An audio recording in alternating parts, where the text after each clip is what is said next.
Hello, നമസ്കാരം. ഞാനിന്ന് variety ആയിട്ടുള്ള ഒരു കോവയ്ക്ക മെഴുക്ക് പുരട്ടി ആയിട്ടാണ് വന്നിരിക്കുന്നത്. കോവയ്ക്കയും നിലക്കടലയും കൂടി ചേർത്തിട്ടാണ് ഈ മെഴുക്ക് പുരട്ടി തയ്യാറാക്കിയിരിക്കുന്നത്. ഇത് വെറൈറ്റി ആയിട്ടുള്ളൊരു ടേസ്റ്റാണ്. ഞാനൊരു കല്യാണത്തിന് പോയപ്പോൾ അവിടുത്തെ കല്യാണ സദ്യയിൽ ഈ മെഴുക്ക് പുരട്ടി ഉണ്ടായിരുന്നു. അപ്പോൾ അതിൻ്റെ ഒരു ടേസ്റ്റ് ഇങ്ങനെ ഓർമ്മ വെച്ചിട്ട് ഞാനിത് ചെയ്ത് നോക്കിയതാണ്.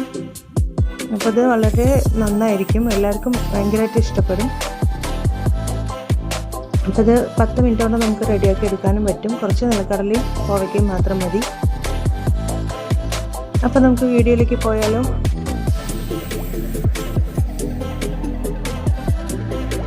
ഞാനിവിടെ 1/4 കിലോ കോവയ്ക്കാണ് എടുത്തിരിക്കുന്നത്. അപ്പോൾ നന്നായിട്ട് വാഷ് ചെയ്ത് അതിൻ്റെ അറ്റത്തൊക്കെ കട്ട് ചെയ്ത് റെഡിയാക്കി വെച്ചിട്ടുള്ളതാണിത്. ഒരു സവാള എടുത്തിട്ടുണ്ട്, പിന്നെ കുറച്ച് നിലക്കടല, 2 ടീസ്പൂൺ നിലക്കടല എടുത്തിട്ടുണ്ട്, ഒരു പച്ചമുളകും കുറച്ച് കറിവേപ്പില എടുത്തിട്ടുണ്ട്. മുളക് പൊടി വെച്ചിട്ടാണ് ഇത് ചെയ്യുന്നത്. പച്ചമുളക് വേണമെങ്കിൽ ചേർത്താൽ മതി, നിർബന്ധമില്ല. ഇതൊക്കെ നമുക്ക് ചെറുതായിട്ട് ഇതുപോലെ അരിഞ്ഞെടുക്കാം. അപ്പോൾ നമുക്ക് പാൻ ചൂടാകുമ്പോൾ അതിലേക്ക് വെളിച്ചെണ്ണ ഒഴിച്ചു കൊടുക്കാം.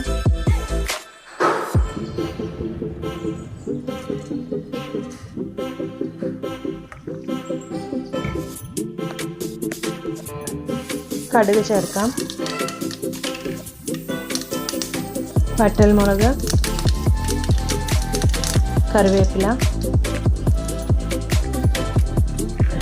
കടുകൊക്കെ പൊട്ടി കഴിയുമ്പോൾ നമുക്കിതിലേക്ക് നിലക്കടല ചേർത്ത് കൊടുക്കാം. നിലക്കടല ആദ്യം തന്നെ ചേർക്കണം, എന്നാലേ നമുക്കത് ഫ്രൈ ആയിട്ട് കിട്ടുള്ളൂ.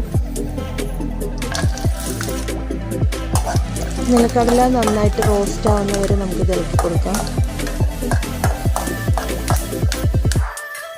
കരിഞ്ഞു പോരുത്. ലോ ഫ്ലെയിമിൽ വെച്ചിട്ട് ഇതുപോലെ കളർ മാറി കിട്ടണം. അതിനുശേഷം നമുക്കിതിലേക്ക് അരിഞ്ഞു വെച്ചിരിക്കുന്ന സവാള ചേർത്ത് കൊടുക്കാം.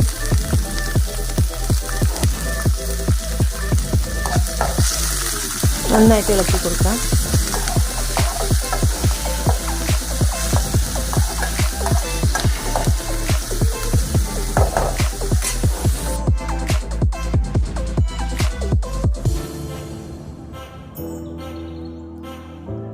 ഇനി ഇതിലേക്ക് കുറച്ച് ചില്ലി ഫ്ലേക്സ് ചേർത്ത് കൊടുക്കാം.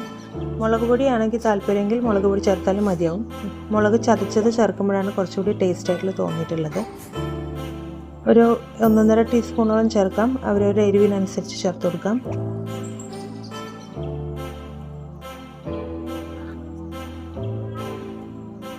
ഇതിലേക്ക് അരിഞ്ഞു വെച്ചിരിക്കുന്ന കോവയ്ക്ക ചേർത്ത് കൊടുക്കാം.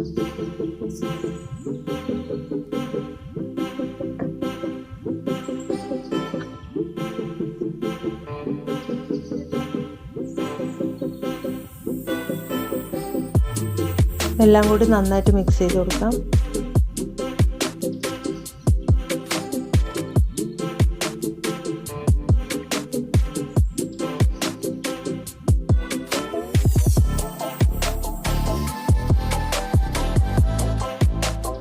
ഇനി ഇതിലേക്ക് പാകത്തിന് ഉപ്പ് ചേർത്ത് കൊടുക്കാം.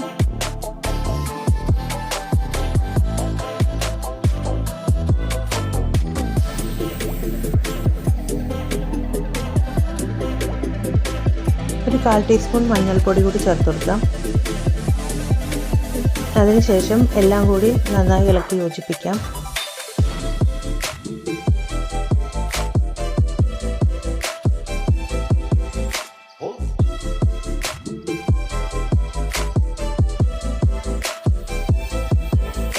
ഇതിലേക്ക് കുറച്ച് വെള്ളം ചേർത്ത് കൊടുക്കാം. ഒരു 1/4 കപ്പ് വെള്ളം ചേർത്ത് കൊടുക്കാം.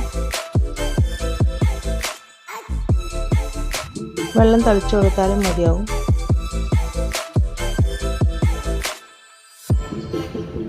ഇനി ഇത് അടച്ചു വെച്ച് വേവിക്കാം. ഇപ്പോൾ ഒരു 5-10 മിനിറ്റ് കഴിഞ്ഞ് നല്ലപോലെ വെന്ത് കിട്ടിയിട്ടുണ്ട്. വെള്ളമൊക്കെ വറ്റി ഇതുപോലെ ആവണം. അപ്പോൾ ഒരുപാട് വേവാനും നല്ല, പക്ഷെ കറക്റ്റ് പാകത്തിന് വെന്ത് കിട്ടണം. അങ്ങനെ നമ്മുടെ കോവയ്ക്ക മെഴുക്ക് പുരട്ടി ഇവിടെ തയ്യാറായിട്ടുണ്ട്. എല്ലാവരും ഇതൊന്ന് ട്രൈ ചെയ്ത് നോക്കണം, നിങ്ങൾക്ക് തീർച്ചയായിട്ടും ഇഷ്ടപ്പെടും. അപ്പോൾ വീഡിയോ ഇഷ്ടപ്പെട്ടെങ്കിൽ ലൈക്ക് ചെയ്യാനും സബ്സ്ക്രൈബ് ചെയ്യാനും ഷെയർ ചെയ്യാനും മറക്കരുത്. ഫീഡ്ബാക്ക് അറിയിക്കണം. Thank you.